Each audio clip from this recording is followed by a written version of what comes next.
एलिना चौहान र विष्णु सापकोटाले खुलाए आफ्नो बिहेको बारेमा यस्तो भन्छन् उनीहरू। हाम्रो बिहे भने कसरी लिएको हुँदैछ, हामीले केही कुरा बोलेका त छैनौँ, तर यता पनि सामाजिक सञ्जालमा भने विवाह हुने भने पक्का भइसकेको रहेछ, तर हामीलाई भने थाहा नै छैन। दर्शकबिन हाम्रो आजको भिडियोमा भने यसैबारे रहेर छोटो चर्चा गर्नेछौँ। कृपया भिडियोलाई भने अन्तिमसम्म हेरेर हामीलाई साथ दिन भने नछुटाउनु होला।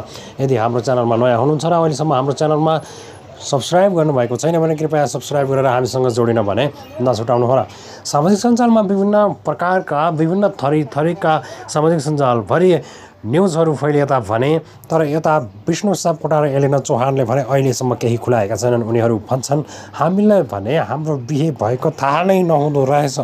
यता सामाजिक सञ्जालभरि एलिना चौहान र विष्णु सापकोटाले एकअर्कासँग विवाह नगरे तापनि उनीहरूले भने एक्लै जीवन जिउनको लागि विवाह गर्ने भएका छन् भनेर सामाजिक सञ्जालमा फैलिएको रहेछ, तर हामीलाई भने यो विषयमा भने केही जानकारी भएन भन्दै उनीहरू भन्छन्।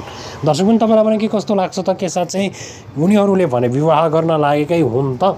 दर्शकबिन आखिरमा एलिना चौहानको जोडी र विष्णु सापकोटाको जोडी भने को रहेछ त, तपाईँलाई के कस्तो लाग्छ र को होला जस्तो लाग्छ? कृपया आफूलाई जस्तो लाग्छ त्यस्तै कमेन्ट गर्न भने नबिर्सिनु होला।